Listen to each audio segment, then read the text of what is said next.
but the way it's functioning at the moment, I think this may well be a Greipel day to lose. He's the pace that Sky are putting in are helping him at the moment because his team aren't having to do much of the driving.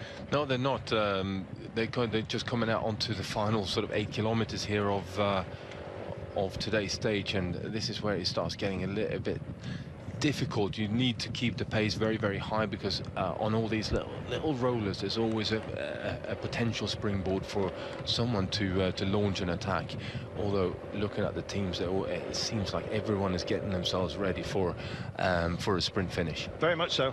You'll see as well, alongside the red and white of Lotto Soudal, Greipel of course is in the mostly white German champions jersey, and you see though just coming up alongside his particular train also the red and white, rather unhelpfully, of Cofidis, but they've got that sort of gold sun splat upon their front and back. And you've also seen that Jeffrey Soup is here, bringing his luxury beard, a beard so dense you could probably walk barefoot through it. He's actually coming to the fore, guiding in Nasser Bouhanni. He'll be the last man standing for them. They've got some good approaches as well, like Julian Simon and others. And so it is going to be that magnificent finish. First of a series of roundabouts as we hit the ring road of Calella. 7 Ks to go, pace coming up. Yeah, well, pace has certainly been picked up all the time over the last couple of kilometers here now, and as we're getting into the final 5K, that's definitely going to be, there's going to be more and more teams moving up, and that's going to sort of force the pace up as well. So in 3 kilometers time, there'll be 3 to go. In 2.3, but it says 2.3 from the line. We will cut away from the we'll cut away from the coast. Yeah. I was tripping myself up. We're basically coastal. The water is towards their right shoulder as we speak, and you can see these sort of sandy approaches to the beach side. We're not getting the best view of it, but right now, Francis Lejeune coming up. This is Vichot and Cimolai, who are going to potentially have some fun. I think it looks like it's going to be Vichot's their chosen son. Can't be absolutely certain of that, but you never know. To mention data as well, they have Nathan Ass and Christian Baragli. They're normally on duties for Mark Cavendish, of course, who's not here. Didn't have too good a run in the Milan-San Remo. It's not been well, Mark, but he'll get back to his best. You can be sure of that. So many were writing him off last year, and then he goes and wins an absolute hatful of stages in the Tour de France.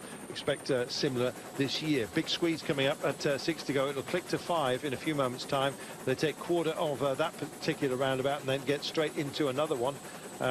Building processes being what they are, this will be a rough surface at the moment. Back onto asphalt, and been well managed so far. Big squeeze that was over that bridge, and you can see single file as they go under the highway. Yeah, they do go under the highway, turn up onto the main road here, and it's about 1 kilometer or so until we got that first of the little kicks on the run in towards the finish, and this is why I think that the Team Sky are now putting the pace on quite significantly, and all of the riders from the team are up near the front. Well, I want to get to 3 to go, and that clicker doesn't look like it's moved terribly much, and in fact it hasn't. There's the 5K to go. Let's see if the it does. I think somebody's clearly got their thumb working on that one. Oh, first moves. As does that. There it is, AG2R, they make a move. Said somebody was determined to go long. It's Cyril Gautier, the GOAT, and why not? We expect to see him function well at the mountains, but this is a good softening up exercise for him, and he's out of the saddle, not looking back, and he wants to at least roll the dice, I think. Nobody responding at the moment, and this is a good move by Cyril Gautier. He's forcing the sprinters teams to respond at the moment, and they don't want to offer up any assistance, frankly, to their rivals on this day. No, they certainly don't. It was a well-timed attack from Gautier, but this drag goes on for some time as well. So I think the sprinters teams are just looking after, like, riding to the strengths of the sprinter, making sure that they're not going too hard and putting the sprinter in difficulty, and then try and work on. We've still got about 2.5 kilometers or so of downhill and false flat, and that's where they will look at trying to bring Gautier back. Gautier is going for it though, and he's just out of sight at the moment, just as the road bends his way, and in fact he'll hide round this wall of what was the old Citadel right now. This is a spirited push by Gautier. Seen him do it before, expected it to be on more of an incline, but then again, the terrain kind of played into his hands, and it's just what you were saying, Magnus. It does waver up and down, and he's not wavering in his intentions at the moment, which are clear for everybody. Well, it certainly are clear for everyone to see.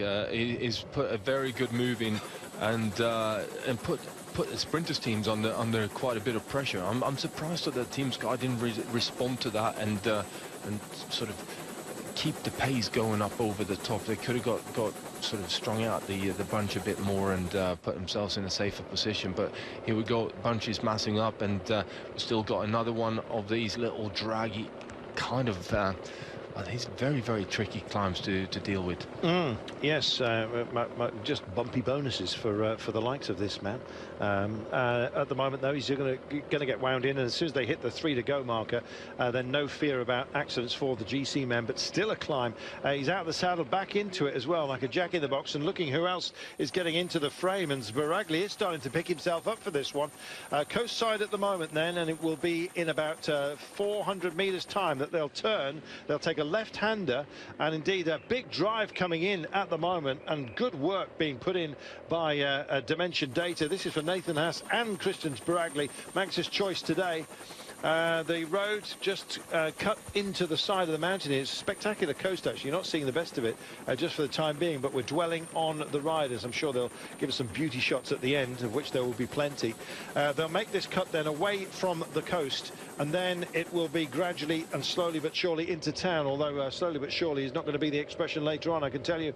Time to try and dig it out. Great to see that some softening up going, and Team Sky have rolled the dice again. Yeah, they certainly are going for it. I can't quite make out who that is. I've got a feeling it's Peter Kennick, to be honest, that's going for this. We'll have a look in a few moments' time. 2 kilometers to go. Couldn't quite see it with the flaring out, with the camera looking back and into the sunshine. I think it's Peter Kennick that's decided that he's going to have a roll of the dice as well. Checks over his shoulders, looks to see who's on the pursuit at the moment, and this is a very good push. Flamme Rouge coming up in a few moments' time. Couple of roundabouts to be taken, and in fact at 1.9, and indeed at 1.3, 1,300 meters to go. There you can see as well, as you look further back, that Buani's men are looming large. Likewise, also the Lotto Soudal boys for Andre Greipel. Good to see that there's been this level of bravery, and Peter just doing a fantastic job at the moment of testing everybody. Another Manxman, of course, that's great to that cameraman, that taking his own photos and almost interfering with the race. Still he charges on at the moment, but the sprints teams are starting to gather big time just behind him. And let's have a look. Andre Greipel is there. Nasser Buani coupled behind. In fact, Buani is divorced by 3. There's your Flamme Rouge right now, so they've dealt with the roundabouts. This starts to flatten out just a little bit, and looming large, the big sprinters on the day. And Greipel is sitting in about 4th place there, with Buani a couple of wheels further back as well. So this is now as Peter cannot get caught by Vichot.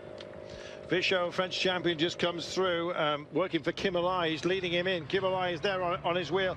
Kick up here. There's Jeffrey Soup with his beard in the centre. You can't see Buani, but he's just behind him. Buani then on the shoulder of Andre Greipel in the white jersey, the German champion, and others starting to mix it here. Rojas is also involved, and now Soup decides to go for it. Soup picks it up now. Greipel just hurried a little bit, still got a good clear view of the line, but more is required. And Prades joining the front from Wanty, trying to get in on this line. There goes Buani.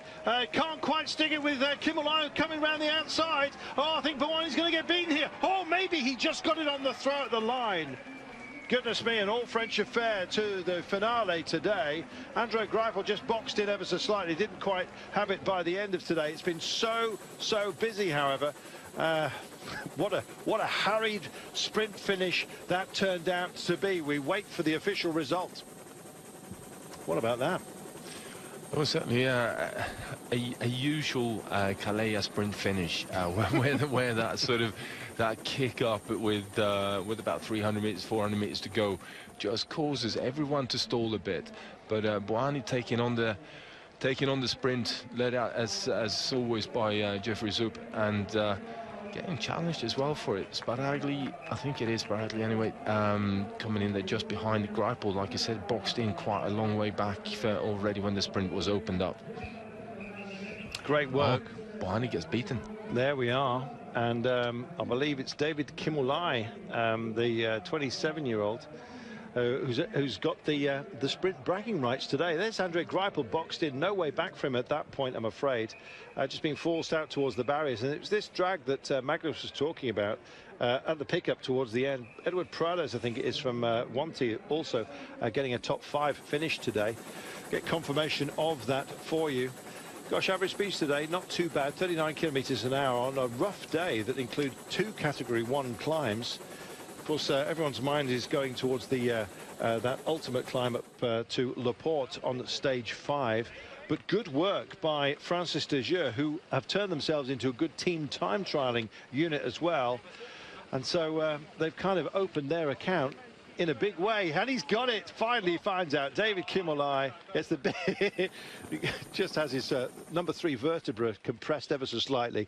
Cimolai takes it ahead of Bohani. Christian Sparagli in the frame. Magnus's choice. He buys the biscuit, or I buy the biscuits tonight. Terrific effort, and all credit to Cimolai, who's beaten Bohani apart from anything else in sprint bragging rights back home. That's a good result. It's a very big scalp to pick, that one, and yeah, fantastic timing, I think, from Cimolai.